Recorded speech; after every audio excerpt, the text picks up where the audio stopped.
नमस्कार प्रिय दोस्तों, आपके साथ अलेक्जेंडर ई है, वेबवाइज कैपिटल वेंचर फंड का डायरेक्टर।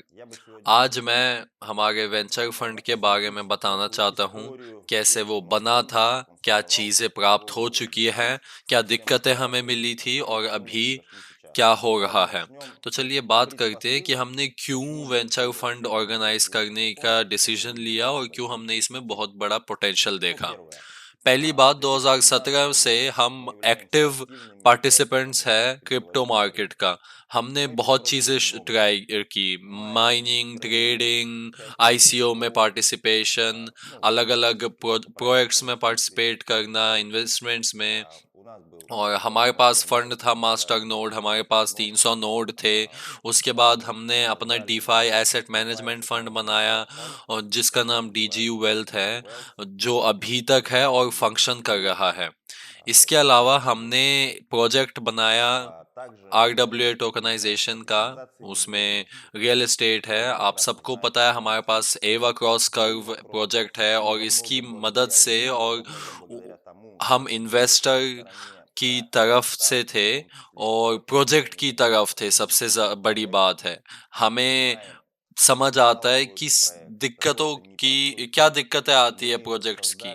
हमने बहुत बड़ा नेटवर्क बनाया, हम मार्केट को अभी इन्वेस्टर्स और यूजर्स के और प्रोजेक्ट के और मार्केट मेकर्स और लॉन्च पैड के दृश्य से देख सकते हैं। हम इस मार्केट को अंदर से जानते हैं और हम टॉप प्लेयर्स के साथ बात कर रहे हैं इस मार्केट की। तो ये सब इस सब की वजह से हमारे पास बिजनेस एंजल्स की तरफ से जो इन्वेस्ट करते हैं प्रोजेक्ट्स में, हम धीरे धीरे प्रोफेशनल वेंचर फंड की ओर जाने लगे। और तो और ऐसे वेंचर फंड्स के साथ बात करते हुए और इन्वेस्टमेंट लाते हुए ईवा में, और इस मार्केट की हमें अलग समझ होने लगी। हम क्लासिक फंड्स के साथ बात करने लगे, हम प्रीमियम फंड्स के साथ बात कर रहे थे, China, Europe, Asia, Saudi Arabia इत्यादि।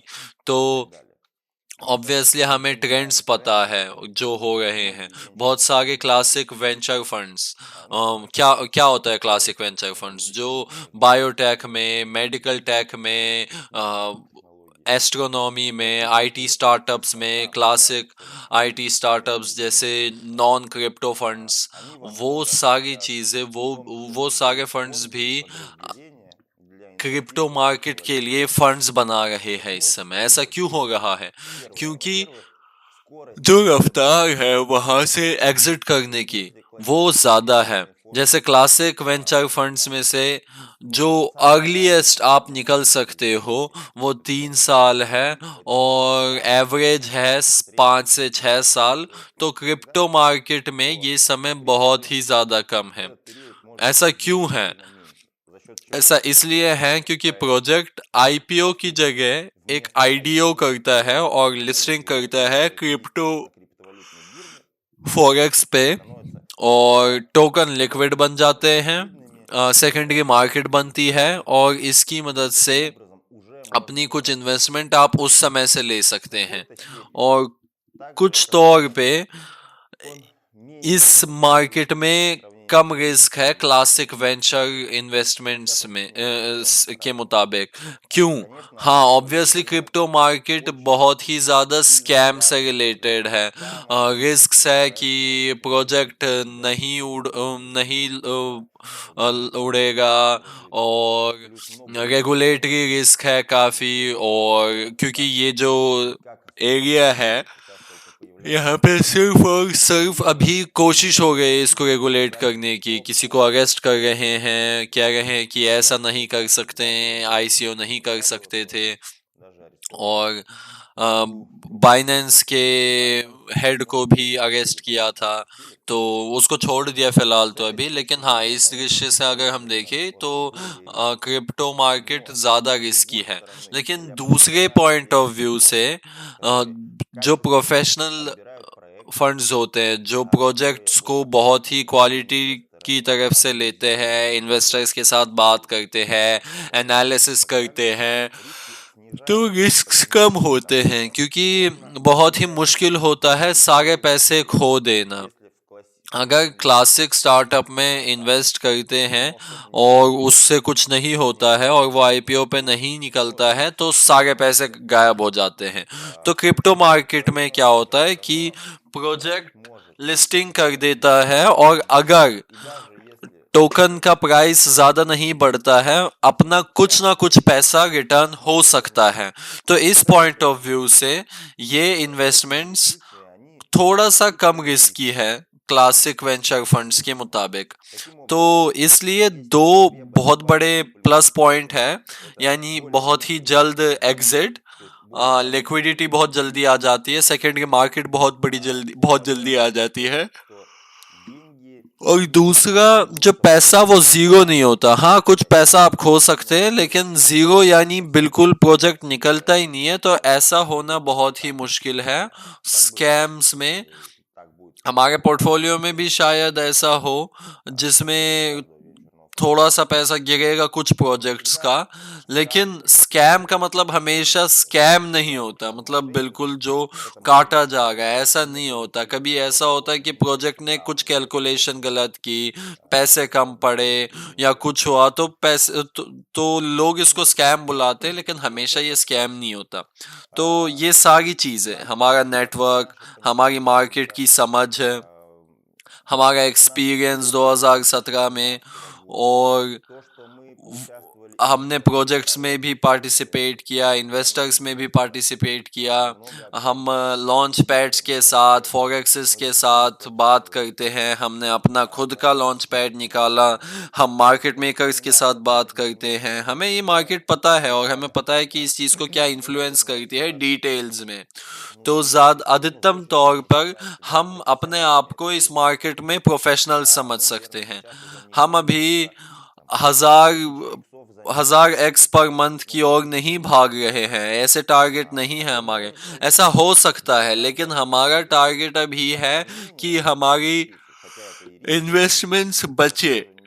हालांकि ये रिस्की इन्वेस्टमेंट्स है, हम चाहते हैं कि रिस्क बचे, और हमारी स्ट्रेटजी है जो सालों के दौरान हमने बनाई थी, हमने इसको डिस्कस भी किया है दूसरे वेंचर फंड्स के साथ, प्लेयर्स के साथ, और हम अभी अपने आप को प्रोफेशनल समझते हैं इस मार्केट के। और हमें पता है कि पहले हम हैमस्टर्स थे, हैमस्टर्स क्रिप्टो मार्केट में उनको बुलाया जाता है जो जिनको कुछ समझ नहीं है, जो अभी जस्ट आया और ऐसे ही रैंडमली कोई टोकन खरीद लेता है और पब्लिक चैनल्स में कुछ भी लिखा है उसको उसको बिलीव करता है, फाउंडर्स को नहीं के साथ बात नहीं करता है। तो जो इंफॉर्मेशन हर जगह अवेलेबल है उसके बेसिस पे इन्वेस्ट करता है। तो हमारे पॉइंट ऑफ व्यू से ऐसी इन्वेस्टमेंट्स अनसक्सेसफुल रहेगी क्योंकि venture business legalised trade off insider information है। जो इंफॉर्मेशन नेटवर्क में है, गूगल में है, उसकी वैल्यू बहुत ही कम है। लेकिन अगर आप कॉन्फ्रेंसेस पे, वीआईपी चैनल्स में, प्रोजेक्ट्स में इन्वेस्टमेंट बुलाते वक्त सब लोग अपने प्लान्स बताते हैं कि क्या हुआ, क्या क्या हो पाया, क्या नहीं हो पाया, कौन एग्रीमेंट साइन कर रहा है, तो ऑब्वियसली आपके पास डिसीजन लेने के लिए इंफॉर्मेशन कहीं ज़्यादा है। और अगर आप उनके इन्वेस्टर्स के साथ बात करो और फ्रेंड्स के साथ बात करो तो वो समझाते हैं आपको अपनी स्ट्रेटजी कि वो कैसे मदद करेंगे प्रोजेक्ट की और क्या देने के लिए तैयार है। तो ये इनसाइडर इंफॉर्मेशन है, ये एक्स्ट्रा इंफॉर्मेशन है जो वेब में आपको गूगल पे सर्च करके नहीं मिलेगी। ऐसे बोलते हैं हम जो टोकन्स खरीदते हैं मार्केट से और प्राइवेट सेल्स में हिस्सा लेते हैं। तो इसी की मदद से हम अभी तक करते आ रहे थे और करते आ रहेंगे कि हम अपने वेंचर फंड को डेवलप करते रहेंगे और हम ऑलरेडी वेंचर फंड की तरफ से पार्टिसिपेट कर रहे हैं। अभी से हमें वेबवाइज कैपिटल के नाम से लोग जान रहे हैं। हम बूट कैंप के स्पॉन्सर्स थे जो सोलाना फाउंडेशन के साथ जो सितंबर में था, वहाँ पे एक्स बाइनेंस भी था, गेट आईओ था और अलग अलग मार्केट मेकर्स थे। तो ये हम सब लोग मेंटर्स थे 13 स्टार्टअप्स के। और यहाँ तक कि मैं बहुत ही ज़्यादा मुझे आश्चर्य हुआ जब मैंने लेवल देखा स्टार्टअप्स का। वो ऑलरेडी उनके पास मिलियन डॉलर्स थे, उनके पास बिजनेस मॉडल्स थे, उनके ऑलरेडी प्रॉफिट था। पूरी दुनिया से स्टार्टअप्स थे, Argentina, Germany, Singapore, CIS, Latin America इत्यादि देशों से। तो क्वालिटी जो थी बहुत ही बढ़िया थी और हमने बहुत ही क्लोज कनेक्शन बना लिए थे अलग अलग फंड्स के साथ, जैसे सोलाना फाउंडेशन, और हम उनके इकोसिस्टम के बारे में जान सके। अभी हम अलग अलग कॉन्फ्रेंसेस पे मिलते हैं, इवेंट्स पे मिलते हैं और उनके साथ टच में हैं। और ऐसे कांटेक्ट बहुत ही ज़्यादा हो रहे हैं हमारे पास। और जैसे हम फाइनेंसिंग जब ला रहे थे एवा क्रॉस कर्व में, तो तब मैं 3 साल में लगभग 700 लोगों के साथ मैंने बात की, पोटेंशियल इन्वेस्टर्स के साथ, जिनमें से 500 फंड्स थे अलग अलग लेवल के। और ये अलग अलग लेवल के फंड्स थे, छोटे छोटे फंड्स से बड़े बड़े सीरियस फंड्स तक, पेंटेगा कैपिटल जैसे, Polychain, Gumi crypto, long hash, amber VC इत्यादि। तो इनको तो मैं अनगिनत बोल सकता हूँ। तो कहीं 2-3 साल पहले हमने जब इनके साथ बात करनी स्टार्ट की थी, तो ये हमारे लिए बहुत बड़े लेवल के फंड्स थे। हम घबरा के बात करते थे इनके साथ, हमें घबराहट होती थी मीटिंग से पहले इन फंड्स के साथ। अभी से हम उनके साथ बराबरी पे बात करते हैं और हम इनके इन्वेस्टर बन रहे हैं और तो इसके बारे में थोड़ी देर बाद बताता हूँ मैं। तो अभी हम कोशिश कर रहे हैं, मैं कोशिश कर रहा हूँ कि आपको एक समझ हो जाए कि कैसे हम इस चीज तक आए और क्या चीजें बता रही है थी कि वेंचर फंड आए, डेवलप करे और सक्सेसफुल बने। Expertise, network, deep knowledge of the market और अलग अलग पॉइंट ऑफ व्यू से, प्रोजेक्ट के पॉइंट ऑफ व्यू से, यूजर्स के दृश्य से। इ- और अभी हमें पता है कि हम प्रोजेक्ट्स की वाकई में मदद कर सकते हैं और हम स्मार्ट मनी बन सकते हैं। वो चीज़ है जो सारे प्रोजेक्ट्स ढूंढते हैं। तो क्योंकि अभी हम मदद कर सकते हैं प्रोजेक्ट्स की, कुछ प्रॉब्लम सॉल्व करने की, जो हम अब कुछ गलती से ही हो सकते थे। जैसे हम अभी किसी कॉल करके उनको ऐसे लोगों से मिलवा सकते थे जो उनको कंसल्ट कर सकते थे या सर्विस प्रोवाइड कर सकते हैं या कुछ कर सकते हैं। ये एक एक्सेलरेशन है प्रोजेक्ट्स के लिए जो हम प्रोवाइड करते हैं, जो हम हमारे प्रोजेक्ट्स को ऑफर करते हैं, या तो हमारे अपने प्रोजेक्ट्स जो हम बनाते हैं उसमें इस्तेमाल कर सकते हैं। तो मुझे आशा है कि एक मोटी मोटी पिक्चर आपके दिमाग में बन चुकी है, खासकर उनके लिए जो अभी आए हैं हमारे इकोसिस्टम में। तो ये रिजल्ट है जो मैं आगे चीजें बोलूंगा, ये रिजल्ट बहुत ही सालों के काम की है, एटलीस्ट पिछले 3 साल की है। तो चलिए हमारे वेंचर फंड की स्ट्रेटेजी के बारे में बात करते हैं। हमारा वेंचर फंड, हमें पता है कि हम नए हैं यहाँ पे, हम ऑलरेडी नाम बना रहे हैं, लेकिन दूसरे दृष्टि से हमें पता है कि हम अभी छोटे हैं, बहुत कम लोग हमें जानते हैं। जैसे बड़े बड़े फंड्स हैं उनके साथ हम बात करते हैं, जैसे पेंटेगा कैपिटल, इलेक्ट्रिक कैपिटल, इन सब के साथ हमारे एग्रीमेंट साइन हो चुके हैं। गैलेक्सी डिजिटल के साथ हम अभी बना रहे हैं और गैलेक्सी डिजिटल आपको बस एक समझ हो जाए, ये एक बहुत बड़ा स्ट्रक्चर है जो अपने अंदर asset management fund, digital banking, digital fund, ये सारी चीज़ें इनके पास है। और इनके पास एफ टी एक्स जो फॉरेक्स थी, इन्होंने गैलेक्सी डिजिटल ने टेंडर जीता इनकी एसेट्स की यूटिलाइजेशन का, ताकि इन्वेस्टर्स और क्रेडिटर्स की जो लॉसेस हुए वो वापस उनको मिल सके। तो हमारे पास एक्सेस है इन डील्स का, हम सोलाना को 60% डिस्काउंट के साथ खरीद सकते हैं। तो गैलेक्सी डिजिटल से पेंटेरा कैपिटल और जो जो मैंने बोला अभी, वो सारे लोग ये खरीद सकते हैं। तो हम अभी इस लीग में हैं कि हमारे पास एक्सेस है इन डील्स का। और हाँ, ऑब्वियसली अभी तक हमारे पास वेट नहीं है, रेपुटेशन नहीं है, और अभी बेस्ट ये है कि हम स्ट्रॉन्ग प्लेयर्स के साथ जुड़े, और हम अभी डाइवर्सिफाई कर रहे हैं हमारे एक्सपर्टीज को। और हाँ, हमें पता है कि हमें डीफाई में बहुत अच्छी नॉलेज है, इंफ्रास्ट्रक्चर में अच्छी नॉलेज है, टोन इकोसिस्टम में हमें नॉलेज है, और एक्टिवली हम इसको स्टडी कर रहे हैं। एनएफटी प्रोजेक्ट में हमें कम नॉलेज है, शायद डीआईडी में शायद हमें थोड़ी कम नॉलेज है। और ये एक डिजिटल पासपोर्ट है जहाँ पे एड्रेस है वॉलेट का, और जहाँ पे आप ऑथराइज करके आपको कभी भी अपने पर्सनल डिटेल्स नहीं डालनी होती है। तो ऐसे सर्विसेज अभी एक्टिवली बढ़ रहे हैं। क्रेडिट रेटिंग में शायद हमें थोड़ी कम नॉलेज है इस समय, जो अभी ट्रेडिशनल फाइनेंसिंग सिस्टम में है ऑलरेडी।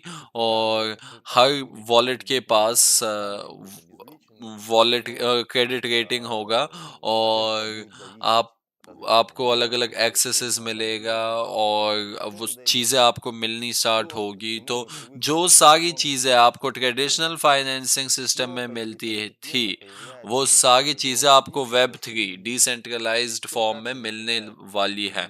और सारी चीज़ें रेगुलेट हो रही है अभी धीरे धीरे। तो आने वाले 5 साल 10 साल में, धीरे धीरे 15 साल में ये चीजें मिलने लगेगी हमें, तो भविष्य में ये चीजें दिखेगी। हमें पता है कि अभी से यहाँ पे गवर्नमेंट भी, वेंचर फंड भी, और बड़े बड़े कॉरपोरेशन भी इसमें इन्वेस्ट कर रही है। और ऑब्वियसली जो गवर्नमेंट है वो थोड़ा स्लोली कर रही है। उनको पता है कि इस यहाँ पे अभी रेगुलेटरी सिस्टम नहीं है, लेकिन सबको पता है कि ये सारी चीज़ें भविष्य है, और गवर्नमेंट आराम से धीरे धीरे इसमें इन्वेस्ट कर रही है, रेगुलेट कर रही है, समझ गए इस मार्केट को। तो हमारी जो स्ट्रेटजी है वो ये है, वो है फंड ऑफ फंड्स, यानी हम फंड ऑफ फंड्स की तरह रहेंगे। और हम इन्वेस्टर्स हैं दूसरे फंड के। और अभी आप समझ जाओगे इस स्ट्रेटजी में की सबसे बढ़िया चीज, पहला, हम अपनी एक्सपर्टीज को भरोसा करने के अलावा, क्योंकि हम इन्वेस्ट अगर करते हैं 10 फंड के थ्रू, बड़े बड़े फंड्स के थ्रू, लीडर्स के थ्रू, पेंटेरा कैपिटल, और जिनके पास $1 बिलियन का था, अभी $750 मिलियन का फंड, गैलेक्सी डिजिटल जिनका अभी $150 मिलियन का फंड है, electric capital, figment capital, amber VC, multi coin, long hash, ये एक बहुत ही एक्सपर्ट फंड है एशिया का, मल्टी कॉइन। और अभी हमारा इंसान है यूएसए में जो इन सब फंड्स के साथ पर्सनली मिलता है, और अमेरिकन फंड्स और एशियन फंड्स की स्पेसिफिक्स है, इसके बारे में थोड़ी देर बाद बात करते हैं। और हम इनके इन्वेस्टर्स बन रहे हैं, और हम अग्री कर रहे हैं कि हमें एक्सेस मिलता है इनके थ्रू उन डील्स का जो डील्स इनके पास है, और हम उनके साथ इन्वेस्ट कर सकते हैं जो कंडीशंस इनको मिलते हैं, और इनको बेस्ट कंडीशंस हमेशा मिलती है, जो दूसरे टीयर के इन्वेस्टर्स को नहीं मिलती है। तो पहला, हम एक्सपर्टीज को बांटते हैं, और हमें पता है कि एक जगह नहीं करना होता, हम 10 टॉप फंड्स की एक्सपर्टीज को अपने अंदर घुसाते हैं और इन्वेस्ट करते हैं। हमें डील्स मिलते हैं बहुत सारे जो ऑलरेडी चेक हो रखे हैं और जिनको इन जनरल हमें करने का मौका नहीं मिलता। हम पिछले साल हमने ये सिस्टम ट्राई किया जहाँ पे हमारे पास बहुत सारे इन्वेस्टमेंट आते इन्वेस्ट हमारे स्टार्टअप्स आते थे और जो अपने पिच डेक, अपने इन्वेस्टमेंट, अपने प्रेजेंटेशन दिखाते थे। और ये एक बहुत ही बड़ा काम है। हमारे पास महीने में 100 से ज़्यादा प्रेजेंटेशंस आती थी, प्रोजेक्ट्स अलग अलग लेवल्स पे होती थी, जो हमारे साथ अलग अलग भाषाओं में बात करती थी, अलग अलग देशों में। और हमें समझ आ गया कि हमें कितना बड़ा डिपार्टमेंट चाहिए एनालिटिक्स का। और सिर्फ अपने एक्सपर्टीज को पे भरोसा करना ये एक बहुत ही मुश्किल प्रोसेस है जो वेंचर फंड सालों तक बनाते थे। तो इसमें यहाँ पे भी हमने अपना रोड मैप कम किया और हम अभी ऑलरेडी चूजन प्रोजेक्ट्स चूज करते हैं जिसमें दूसरे बड़े बड़े इन्वेस्टर्स, वेंचर फंड्स इन्वेस्ट करते हैं, जिनके पास 3 एनालिटिक्स, 5 एनालिटिक्स, 10 एनालिटिक्स होते हैं। और हम इन प्रोजेक्ट्स को स्टडी करते हैं और हम पूछते हैं अपने पार्टनर से कि आप इसी में क्यों कर रहे हैं, आपको क्या लगता है कि कितने समय के लिए ये इन्वेस्टमेंट्स हैं। और हमें सारी इनसाइडर इंफॉर्मेशन मिलते हैं। और दूसरा प्लस पॉइंट ये है कि हमें बहुत ही ज़्यादा इन्वेस्टमेंट बहुत ही बढ़िया डील्स मिलते हैं और क्वालिटी डील्स मिलते हैं, रैंडम नहीं मिलती लेकिन ऑलरेडी चोजन डील्स जहाँ पे रियली लोग इन्वेस्ट करने वाले हैं। तो ये हमें मिल रहा है। तो इसकी मदद से हम डाइवर्सिफाई कर रहे हैं अपनी एक्सपर्टीज। और जैसे कि मैंने बोला, और सबसे इम्पोर्टेंट जो चीज़ हमने 1 साल पहले बोली थी, ये स्ट्रेटेजी हम अभी कुछ समय पहले हम प्रेजेंट करने लगे हमारे फंड्स को, पोटेंशियल इन्वेस्टर्स को, कि हमारे फंड के पास 100 इन्वेस्टर होंगे, 99 से ज़्यादा नहीं, क्योंकि लीगल फॉर्म से हम ऐसे इसको फॉर्म करेंगे। और अभी हम बात कर रहे हैं बड़े माइनिंग पूल के साथ चाइना में। हम अभी इंडिया में बड़े बड़े इन्वेस्टर्स के साथ बात कर रहे हैं वियतनाम से। हमारे पास ऑलरेडी इन्वेस्टर्स है CIS से। और जो इसमें, और अभी हमने स्टार्ट किया भी नहीं है फंड लाना। हाँ, हम बताते हैं कि हम क्या करते हैं, कि हम इन्वेस्टमेंट करते हैं। जैसे अक्टूबर में हमने मार्क्स बेस में इन्वेस्ट किया, बहुत ही जल्द आप जानने वाले हो। सितंबर में हमने इन्वेस्टमेंट की थी। तो छोटे छोटे अमाउंट्स में हम करते हैं इन्वेस्टमेंट, और हम जान जान पहचान बढ़ गई है हमारी इन्वेस्टमेंट इस वेंचर मार्केट में। लेकिन मासेस में अभी हम नहीं आए इस मार्केट में। और नवंबर में एक पब्लिक नहीं, पहला तो इंडिया में था फिलहाल, लेकिन एक क्रिप्टो कॉन्फ्रेंस पे नवंबर में एक बड़ा इवेंट करेंगे हम टॉप प्लेयर्स के साथ। अभी हम देख रहे हैं किसके साथ। बैंकॉक में कॉन्फ्रेंस होगा, डेफकॉन। और वहाँ पे हमारा खुद का इवेंट होगा एवा के साथ, और साथ में और भी कुछ टॉप फंड्स के साथ।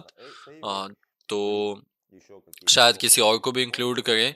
तो अभी हम इस क्वेश्चन को डिस्कस कर रहे हैं, और इसके बाद हम प्रेजेंट किए जाएंगे बहुत ही ज़्यादा कॉन्फ्रेंसेस पे, शायद स्टैंड्स के साथ नहीं, लेकिन हमारे पास साइड इवेंट्स होंगे। ये कैसे होगा, जैसे मेन कॉन्फ्रेंस होता है जैसे टोकन 2049, ये एक बहुत ही बड़ा क्रिप्टो मार्केट का कॉन्फ्रेंस है दुनिया में। और उसके अलावा 5 दिन के दौरान 400 इवेंट्स होते हैं जो अलग अलग प्रोजेक्ट्स, फंड्स ऑर्गेनाइज करते हैं। कोई भी कर सकता है फिलहाल तो, कुछ कुछ ओपन है, कुछ कुछ क्लोज्ड है। तो हम अभी काम कर रहे हैं कि क्लोज्ड वालों में हम जाए, हमें इनवाइट करे, हमारे पास इनवाइट्स है क्लोज्ड इवेंट्स का, और उसकी मदद से हमें इंफॉर्मेशन भी मिलती है और कुछ स्टेटस मिलता है हमारे फंड को और पार्टिसिपेंट्स को हमारे फंड का। तो मैं क्या कहना चाहता हूँ, मैं ये कहना चाहता हूँ कि एक साल में हमें समझ आ गया है कि हमारी ये इन स्ट्रेटजी लोगों को बढ़िया लगती है। और जितना बड़ा इन्वेस्टर हो, मिनिमम चेक 1 लाख है, अगर हम 1 मिलियन 2 मिलियन की बात करें फंड में, उतना ज़्यादा उनको इंटरेस्ट आता है strategy, fund of fund strategy में, क्योंकि वो कहते हैं हमने खुद कोशिश की थी इन्वेस्ट करने की फंड्स में और वो अनसक्सेसफुल रहा। हाँ, और इसका बिल्कुल अच्छा एक्सप्लेनेशन है, इसको 24/7 करना होता है, प्रोफेशनली करना होता है, समझ होनी चाहिए, इनसाइड इंफॉर्मेशन प्राप्त करनी होती है। ऐसा नहीं को होता कि ओ भाई मतलब वो मैं इसमें कर देता हूँ, ये बढ़िया लग रहा है। ऐसा इसमें भी हो सकता है कभी कभी, लेकिन जरूरी नहीं है, प्रोफेशनल अप्रोच होनी चाहिए। ये गलती से कभी कभी उड़ जाता है प्रोजेक्ट, लेकिन ये बस एक गलती होती है। लेकिन फंड ऑफ फंड में क्या होता है कि कभी पता ही नहीं चलता हम कैसे इन्वेस्ट करते हैं, कहाँ इन्वेस्ट करते हैं। जब हम उनको बताते हैं कि हम ऐसे इन्वेस्ट करते हैं, तो उनको मजा आता है ये बात सुन के, उनको ज्यादा एनर्जी मिलती है, उनको पता चलता है कि क्या हो रहा है। तो ये पहली स्ट्रेटेजी है हमारी। डायरेक्ट दूसरी स्ट्रेटेजी है डायरेक्ट इन्वेस्टमेंट। हमारे पास बहुत ही ज़्यादा रिकमेंडेशंस है, जान पहचान है, तो हम डायरेक्ट इन्वेस्टमेंट भी कर सकते हैं कुछ इन्वेस्टमेंट्स में, दूसरे फंड्स के थ्रू, बट डायरेक्ट हमारे थ्रू। तो ये वो चीज़ है जैसे क्लासिक वेंचर फंड्स काम करती है। कुछ कुछ डील्स ऑलरेडी हमने कर ली है, जैसे सितंबर में, अक्टूबर में। और तीसरा जो हिस्सा है वो है वेंचर स्टूडियो और एक्सेलरेटर, यानी हमारे पर्सनल प्रोजेक्ट्स में इन्वेस्टमेंट्स, या तो जो वो टीम्स जो हमें पता है, कुछ टीम्स है जिनकी हमें जानकारी है। तो ये हिस्सा क्यों मौजूद है? अ, एवा कैसे आया क्रॉस कर्व? हमने अपनी एक मांग कंप्लीट करी थी। डीजीयू वेल्थ में जो प्रॉब्लम थी, जब बाइनेंस स्मार्ट चेन आया और बहुत सारे नए नए चेन आने लगे, तो हमें लिक्विडिटी अलग अलग ब्लॉकचेन में मूव करनी थी। और ये प्रोजेक्ट इंटरनल प्रोजेक्ट था, और हम इस प्रोजेक्ट को अपने लिए बनाने लगे थे। और लोग हमारे पास आने लगे और हमें बोलने लगे कि हमें ये सॉल्यूशन चाहिए, जल्दी जल्दी से इस प्रोजेक्ट को बनाइए। हमें पता था कि कितना सीरियसली इसको बनाना है, क्योंकि लोगों को इसकी ज़रूरत थी। और अभी एवा इतना बड़ा प्रोजेक्ट बना है कि अपने आप में टोटल $7 मिलियन से ज़्यादा लाया है अलग अलग वेंचर फंड से।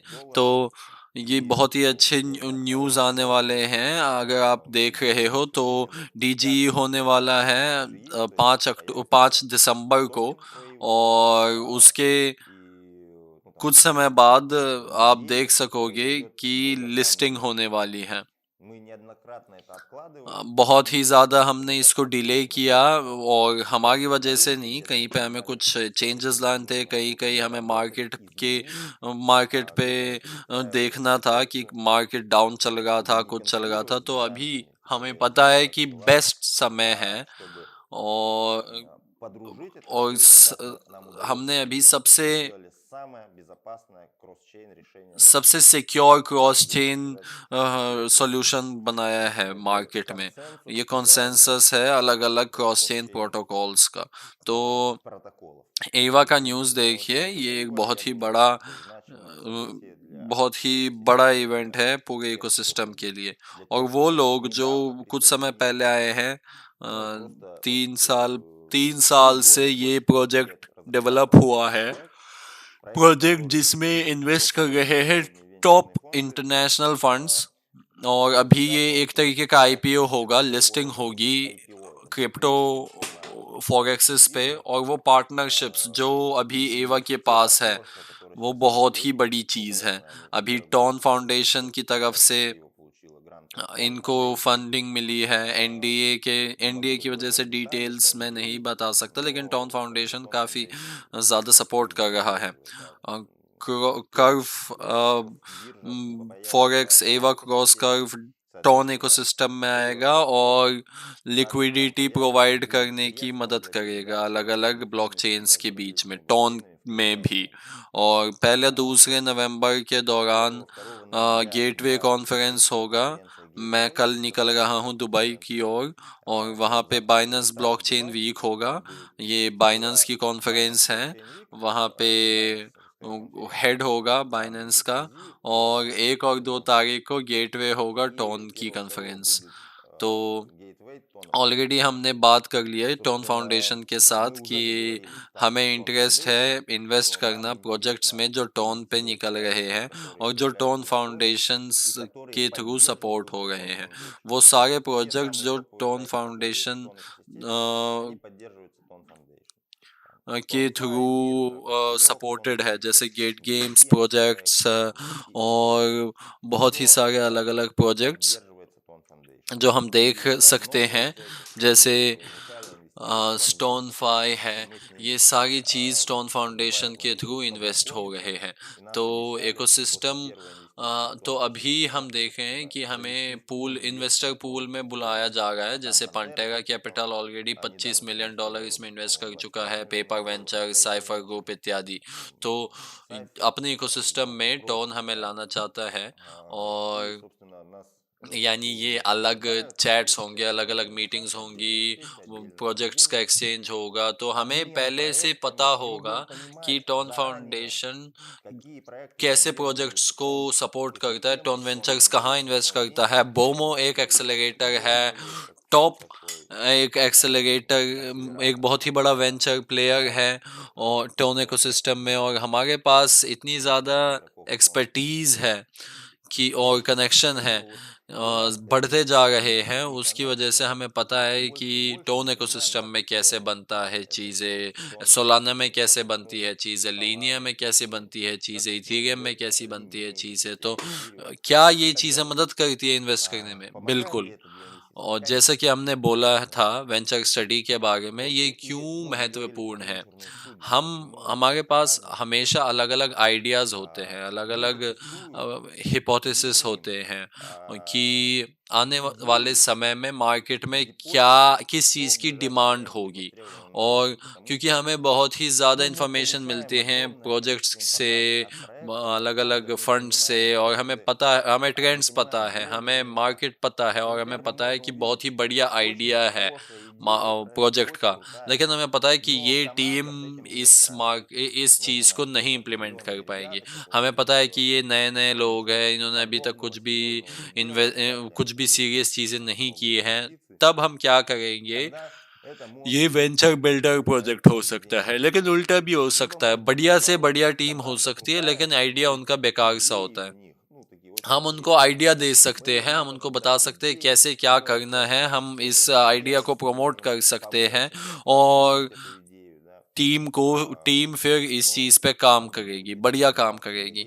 तो ये सिर्फ कुछ ऑप्शंस है, और हमारे पास बहुत सारे ऑप्शंस हैं, और हमारे पास आइडियाज़ बहुत सारे, लेकिन हमेशा हमारे पास रिसोर्सेज नहीं होते फाइनेंशियल, और हर प्रोजेक्ट इस मार्केट में बहुत ही ज़्यादा रिसोर्सेज की ज़रूरत होती है, जैसे लिस्टिंग पे खर्चा। जैसे एवा अभी लिस्टिंग के लिए $5 लाख लगाएगा, तो मार्केटिंग के लिए कुछ पैसा लगाएगा, और सर्वर्स के पेमेंट के लिए, मार्केटिंग के लिए, और सैलरीज के लिए। तो ये बहुत ही बड़े बड़े नंबर्स हैं, लेकिन हमें पता है कि वेंचर बिल्डर ये वो प्लेटफॉर्म है जहाँ पे हम अपने आइडियाज़, अपने प्रोजेक्ट्स इम्प्लीमेंट कर सकेंगे।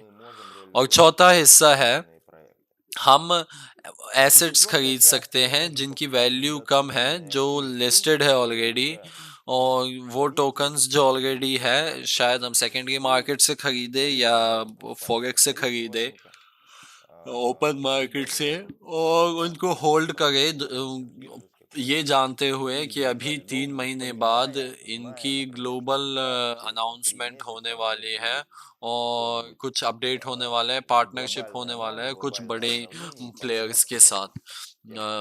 ऐसे ऐसी फंडिंग्स के लिए हम पूरे फंड में से 15% निकालेंगे, लेकिन शायद इससे भी कम हम करेंगे। तो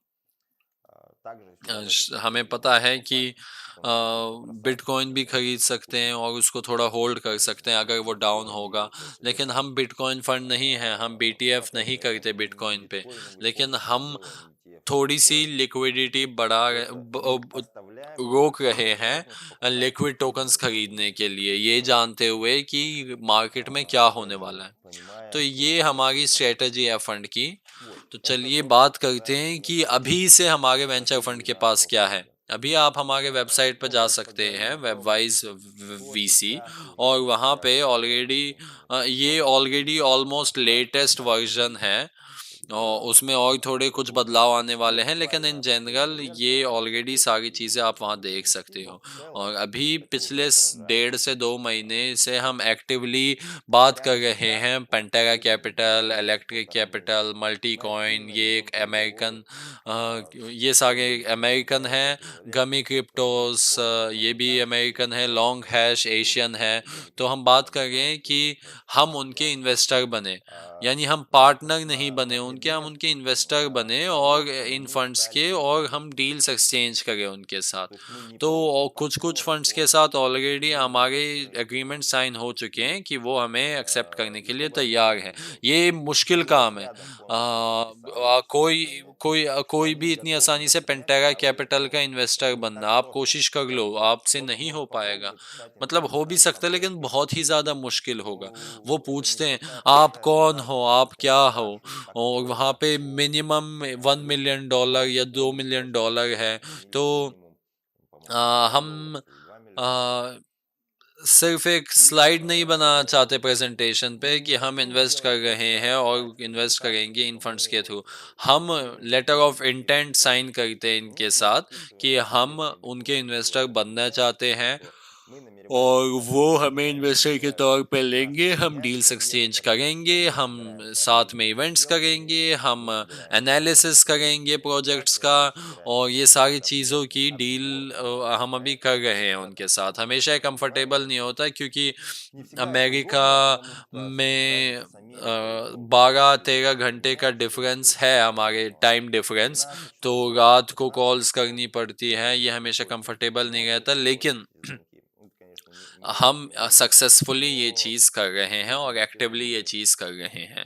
तो कुछ कुछ के साथ हमारी एग्रीमेंट्स ऑलरेडी साइन हो चुके हैं, जैसे कि पेंटेरा कैपिटल उससे के साथ हो चुका है, इलेक्ट्रिक कैपिटल के साथ हो चुका है। तो अभी हम अलग अलग ब्लॉकचेन एसोसिएशन में भी जा रहे हैं। हमारे पास लिस्ट है जो हमने तैयार किए हैं जहाँ पे हम जाना चाहते हैं। ये गवर्नमेंट के भी हैं, ये ऐसो और ये एसोसिएशंस भी है कंट्री के अंदर, जैसे Vietnam blockchain association, Indian blockchain association, Web3 association Indonesia का, एशिया ब्लॉकचेन एसोसिएशन है, मिडल ईस्ट एसोसिएशन है, यूरोपियन है, अमेरिकन है, लैटिन अमेरिकन है इत्यादि। और वहाँ पे हम धीरे धीरे एंटर कर रहे हैं क्योंकि हमें लगता है कि गवर्नमेंट स्ट्रक्चर्स के साथ कनेक्शन रखना और ऐसे अलायंसेस के साथ, ऐसे एसोसिएशंस के साथ बात रखना भी बहुत ही इम्पोर्टेंट हिस्सा है। और एमिरेट्स में हम खुद का ब्लॉकचेन एसोसिएशन बनाना चाहते हैं क्योंकि हमें वहाँ पे वो चीज़ नहीं मिली जो हम ढूंढ रहे थे। तो कुछ इवेंट्स हुए, कुछ एक्सपर्टीज एक्सचेंज करने का मौका मिले, वहाँ पे स्टार्टअप्स बुलाया जाए, ऐसा ये मेरिट्स में नहीं है, तो हम अपना बनाएंगे। तो ये बहुत ही बड़ा काम है और ऑलरेडी हम एंटर कर रहे हैं, और इस साल भी हम उनमें से किसी में जाने वाले हैं। तो पहले हम करने वाले थे ये चीज़, अगर हम बात करें रजिस्ट्रेशन की बात करें तो लेकिन बहुत ही लंबे समय तक हम कंसल्ट कर रहे थे, हम देख रहे थे कि किस जुरिस्डिक्शन में ये चीज़ करें। पहले हमने कुछ सोचा कि यूएसए में करें क्योंकि ये सबसे रिस्पेक्टेबल फंड है, जो जुरिस्डिक्शन है फंड्स के लिए। लेकिन जब हमने देखा कि पावेल दूरव को अरेस्ट हो गया करा जा रहा है और कुछ इवेंट्स ऐसे इस तरीके के हो गए हैं, तो हमने सोचा कि हम एमिरेट्स में खोलते हैं। और एंड में हमने ये डिसीजन लिया कि सारी चीज़ों को बेस्ट तरीके से किया जाए। अभी अभी यानी अभी इस सेकंड में नहीं, लेकिन इस हफ्ते में और पिछले हफ्ते में हम बात कर रहे हैं यूएसए में, ताकि हम वेंचर फंड यूएसए में खोलें जहां पे हमारे पास 99 इन्वेस्टर होंगे और ऑब्वियसली सारी चीज़ें डॉक्यूमेंटेड होगी और एक अच्छे लीगल लेवल पे काम होगा। इसलिए जो नंबर्स हैं वो बहुत बड़े हैं, मिलियंस ऑफ इन्वेस्टमेंट्स होगी और इन्वेस्टर्स चाहते हैं कि सारी चीज़ें ट्रांसपेरेंट हो कंपनी के साथ। और वो कंपनी जो फंड है, और मुझे लगता है कि नवंबर के मिडल में हम डॉक्यूमेंट पैकेज ऑलरेडी भेज देंगे और हमें लगभग 1 महीना 2 महीना इंतज़ार करना पड़ेगा।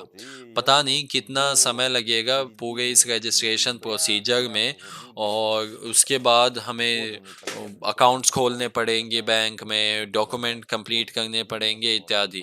लेकिन हमारी तरफ से सारे डॉक्यूमेंट्स हम नवंबर के मिडल में भेज देंगे। और इस तरीके से हम एक फंड बनेंगे। और अभी फंड क्या है, ऑलरेडी हम देख सकते हैं कि ये कंपनी है यूएसए में।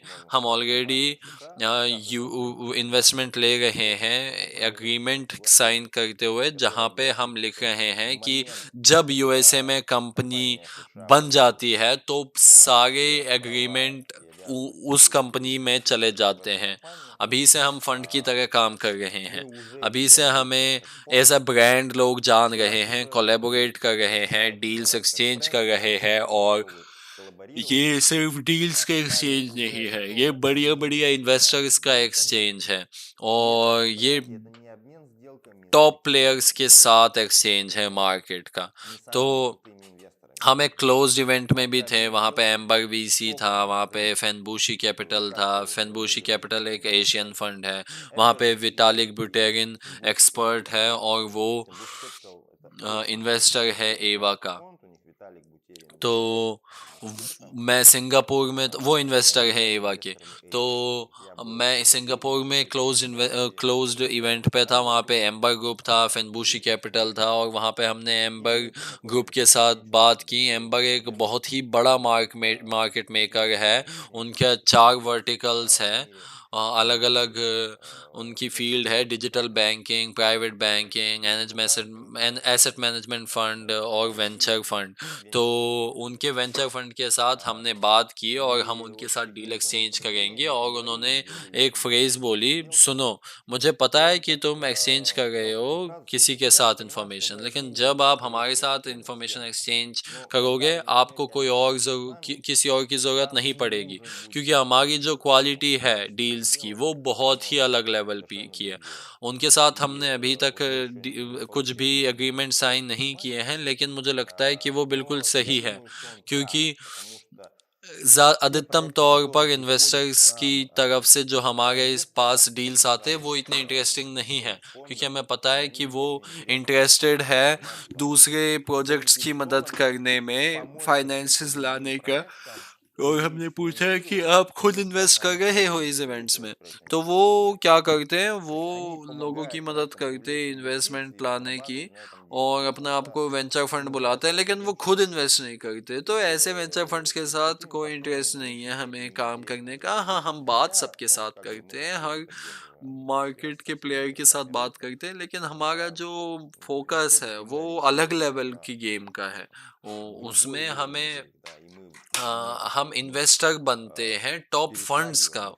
और हमारे इन्वेस्टर्स पेंटेरा कैपिटल्स के इन्वेस्टर बन जाते हैं। 3-4 साल पहले हम ऐसा सोच भी नहीं सकते थे। जैसे हम एवा हमने कभी सोचा था कि 1 इंच के साथ मिलने में मज़ा आएगा, कर्व फाइनेंस, यूनिस्वाप ऐसे टॉप प्रोटोकॉल्स के साथ मिलने में मज़ा आता है, लेकिन अब हम उनके साथ बराबरी पे बात करते हैं, उनके साथ कोलेबोरेशन करते हैं और ब्लॉकचेन के साथ जो जिन ब्लॉकचेन्स के साथ हमारा सपना था मिलने का, अब हमें उनका सपोर्ट मिलता है, पैसा मिलता है, प्रमोशनल सपोर्ट मिलता है इत्यादि। तो फंड्स के साथ भी वही चीज़ हो रही है कि एवा ने जो सफ़र तय किया है, अब हमें उस सफ़र तय करने में कम समय मिलेगा, क्योंकि अब हमें बहुत सारी इन्फॉर्मेशन है, अब हमें लोगों के साथ ट्रस्ट बना हुआ है, रेपुटेशन है हमारी इत्यादि। तो हमें कभी कभी खुद भी आश्चर्य होता है कि कैसे आए हम यहाँ पे। तो हम अपने इन्वेस्टर्स को मौका देते हैं टॉप वेंचर फंड्स के इन्वेस्टर बनने का। A16Z तक हम अभी तक नहीं बढ़े। मेरे पास मौका है अभी उसका इन्वेस्टर बनने का, लेकिन मिनिमम चेक 15 मिलियन है, तो ये थोड़ा ज़्यादा है, क्योंकि हमारा पहला वेंचर फंड है $25 मिलियन का। शुरुआत के लिए ये ठीक है, ज़्यादा भी नहीं है, कम भी नहीं है, ठीक है। क्योंकि जितनी कम लिक्विडिटी है उतना ज़्यादा हमें प्रॉफिट प्रोवाइड करना पड़ेगा, क्योंकि जैसे $1 बिलियन में हमें कुछ प्रोवाइड करना प्रॉफिट, वो कम पॉसिबल है। 25 मिलियन पे ज़्यादा पॉसिबल है। हमें पता है कि हमारे पास स्ट्रेटेजी है, हमारे पास बड़े अमाउंट्स के लिए भी है, लेकिन जो प्रॉफिट होगा वो कम होगा। तो इस तौर से कंपनी रजिस्टर हो रही है, हम ऑलरेडी इन्वेस्ट कर रहे हैं, हम साथ में इवेंट्स कर रहे हैं, हम ब्लॉकचेन एसोसिएशन में जा रहे हैं, हम इन्वेस्टर बन रहे हैं, हम इन्वेस्ट कर रहे हैं वेंचर फंड्स के थ्रू, और हम चाहते हैं कि लगभग 10 ऐसे वेंचर फंड हो। हम ऑलरेडी साइन कर रहे हैं एग्रीमेंट, और बहुत ही जल्द हम इन्वेस्ट करना स्टार्ट करने वाले हैं, और इन्वेस्ट ऑलरेडी कर भी रहे हैं। तो ये अभी करंट स्टेटस है उन चीज़ों का कि पिछले 6 महीनों में हमने क्या किया, और लगभग 1 साल भी कह सकते हैं, लेकिन हम नहीं बोल सकते कि हम एक्टिवली काम कर रहे हैं। एक्टिवली हम काम कर रहे थे, क्योंकि बहुत सारी चीज़ें थी शुरुआत में, लेकिन अभी हमारा धीरे धीरे फोकस पूरी तरीके से वेंचर फंड की ओर जा रहा है, और from the moment of registration application हम ऑलरेडी हमारी सारी डॉक्यूमेंट्स सबमिट होने वाले हैं, और हम इंतज़ार कर रहे हैं, और एक्टिव काम करने वाले हैं हम पोटेंशियल इन्वेस्टर्स के साथ। ऑलरेडी ये काम चल रहा है, लेकिन इतना एक्टिवली नहीं चल रहा है। हमारे पास पूल है इन्वेस्टर्स का, वियतनाम से, इंडिया से, चाइना से, CIS से, एमिरेट्स से, लेकिन हम अभी ज़्यादा फोकस नहीं है। जो रेडी था फाइनेंस करने का, उनके साथ हम काम कर रहे हैं, लेकिन एक्टिवली हमने अभी फंड में लाना शुरू नहीं किया है। और DGU है एक इन्वेस्टर हमारे वेंचर फंड का, तो अगर DGU के जो अभी इंस्टॉलमेंट्स बचे हैं वो आप पे करते हो अभी, तो आप इन वेंचर फंड्स के भी, जैसे गैलेक्सी डिजिटल, पेंटेरा कैपिटल के इन की चीज मतलब के इन्वेस्टर्स बन रहे हो। और अंत में, अगर आप कॉन्फ्रेंसेस देखते हो तो आप देख सकते हैं, मैं कल जाने वाला हूँ दुबई, और वहाँ पे बाइनेंस ब्लॉकचेन वीक होने वाला है, टॉन गेटवे होने वाला है, और इन जगह हम हिस्सा लेते हैं। और बैंकॉक में 12 तारीख को शायद वहाँ पे कुछ हमारा क्लोज्ड इवेंट होगा अलग अलग फंड्स के साथ, और 11 तारीख को और 12 तारीख को डेफकॉन होने वाला है बैंकॉक में, और उसके बाद वियतनाम में कॉन्फ्रेंस होगा। तो साल के अंत तक पता नहीं कहाँ कहाँ पे हमें प्रेजेंट किया जाएगा, क्योंकि सच बताऊँ तो बहुत ज़्यादा मूवमेंट हो गई है। थोड़ा सा सोच रहा हूँ एक ब्रेक ले लूँ, क्योंकि बार बार एरोप्लेन में ट्रेवल करना पड़ता है। तो ये सारी न्यूज़ है, तो एवा को देखिए, डीजीयू इकोसिस्टम की न्यूज़ देखिए, वेंचर फंड की न्यूज़ देखिए, लॉन्च पैड की न्यूज़ देखिए, क्योंकि बहुत ही बड़ा प्रोजेक्ट है। और पता है मैंने क्या नहीं बताया, बहुत ही इम्पोर्टेंट है। हम बात कर रहे हैं पेंटागा कैपिटल के साथ, गैलेक्सी डिजिटल के साथ, उनके पास जो होराइजन है क्लासिक फंड्स की तरह 10 साल का, वो 8 साल डिप्लॉय के लिए लेते हैं और 2 साल डिस्ट्रीब्यूशन के लिए लेते हैं। यानी डील्स में से निकलने का, क्योंकि इसमें भी तो समय लगता है। हम टारगेट कर रहे हैं 5+1 मॉडल पे। यानी हम ज़्यादा से ज़्यादा बात कर रहे हैं बढ़िया बढ़िया लोगों के साथ, और हमें लोगों के साथ जान रहे हैं। हमें पता है कि जितना ज़्यादा समय हम बढ़ाए उतना ज़्यादा हमें सक्सेस मिलेगा। तो एवा 3 साल बाद निकल रहा है ना? तो थोड़ा सा 3 साल से ज़्यादा। हाँ, हमें पता है कि 1 साल में भी चीज़ें हो सकती है, लेकिन इतना क्वालिटी नहीं होगा। और हमारे जो एम्बिशंस है वो ये है कि अ, हमारे एम्बिशंस अगर हम ऐसे रखें कि अभी हम 1 साल में जल्दी जल्दी चीज़ें कर लें, लेकिन हाँ, ऐसे एम्बिशंस है, लेकिन अगर हम थोड़ा रियल वर्ल्ड में आए तो थोड़ा सा अलग है चीज़ें रियल वर्ल्ड में। जैसे ओपन एआई की भी बात करें, ये सबसे बड़ा यूनिकॉर्न है हिस्ट्री में। उसको बनाने में भी कई साल लगे थे। अगर हम गूगल की बात करें, माइक्रोसॉफ्ट की बात करें, सो उनको तो कितना ही साल लगा था कि वो यूनिकॉर्न बने। कब वो गैरेज से बड़ी कंपनी तक आए, उनको बहुत ज़्यादा समय लगा। 10 साल से ज़्यादा लगा उनको। तो ऑब्वियसली टेक्नोलॉजी बढ़ रही है, समय बढ़ रहा है, और ये समय कम हो रहा है, घट रहा है। लेकिन जो होराइजन है बड़े बड़े वेंचर फंड्स का, और अमेरिकन का स्टैंडर्ड है 10 साल। क्लासिक का भी, क्रिप्टो का भी। एशियन की बात करें तो वो थोड़ा सा, क्लासिक का हम बात करें 8 से 10 साल है, और क्रिप्टो वेब 3 के लिए उनका 5 से 6 साल होता है, ताकि वो एटलीस्ट 2 साइकिल्स रख सके। 2 साइकिल्स की मदद से हमें 5-6 साल की मदद से हम 2 साइकिल लेते हैं। जब क्योंकि मार्केट जो है साइक्लिक है, ये हाल्विंग, बिटकॉइन हाल्विंग से अटैच्ड है। और जब 6 साल का फंड होता है तो 2 साइकिल्स कम से कम इसमें निकल जाते हैं। 10 साल में 3 साइकिल निकलते हैं। तो इसकी मदद से ऑब्वियसली जो सक्सेस रेट है वो बढ़ता है। तो बड़े पैसे भी हैं, इंस्टीट्यूशनल पैसे भी हैं। उन वो ढूंढ रहे हैं कि कहाँ पे लॉन्ग टर्म इन्वेस्टमेंट की जा सकती है। तो हमें पता है कि हमारी ऑडियंस थोड़ी अलग है, और हम मैक्सिमम कम कर रहे हैं फंड को। हम सोच रहे हैं 5+1 करें, यानी 5 साल डिप्लॉय के लिए और 1 साल डिस्ट्रीब्यूशन के लिए। लेकिन इसका मतलब ये नहीं है कि इंसान अपने पैसे सिर्फ और सिर्फ अंत में ले सकता है, यानी 6 साल के अंत में ले सकता है, नहीं।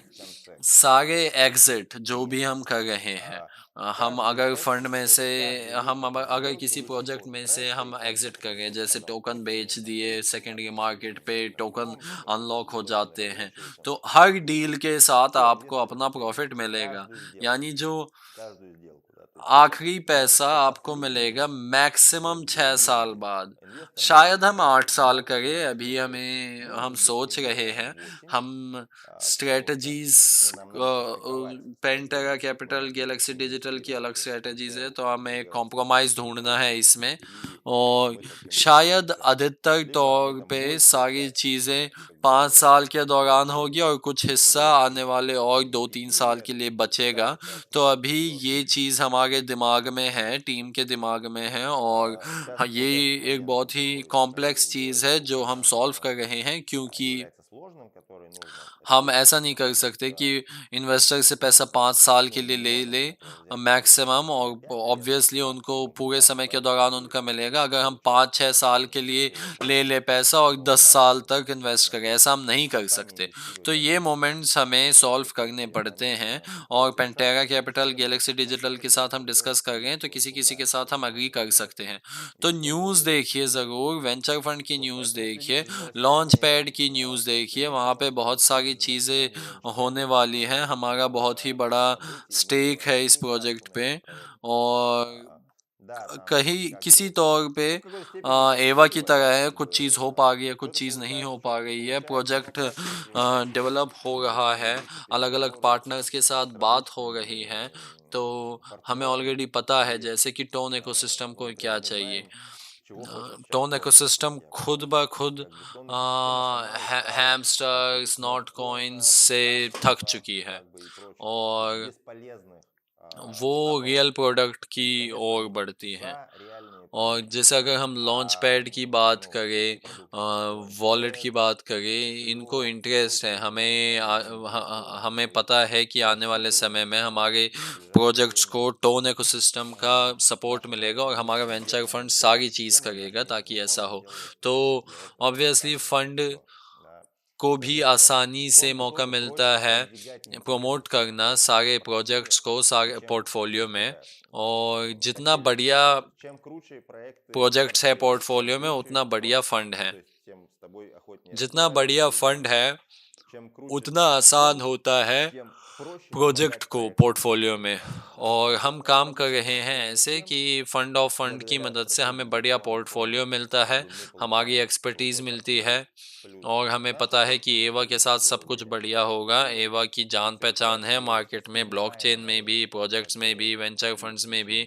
और हम बात कर रहे हैं कि ये हमारा प्रोजेक्ट है, सब कहते हैं बढ़िया, वो कि पूछते हैं और क्या प्रोजेक्ट है आपके पास। तो हम इस बैलेंस पे काम करेंगे ताकि हम लेवल भी बढ़ाए, क्वालिटी भी बढ़ाए पोर्टफोलियो की, और क्वालिटी सक्सेस की क्वालिटी भी बढ़ाए फंड की। तो हमें लॉन्ग टर्म काम करना है, और हमें लगता है कि इसी में भविष्य है।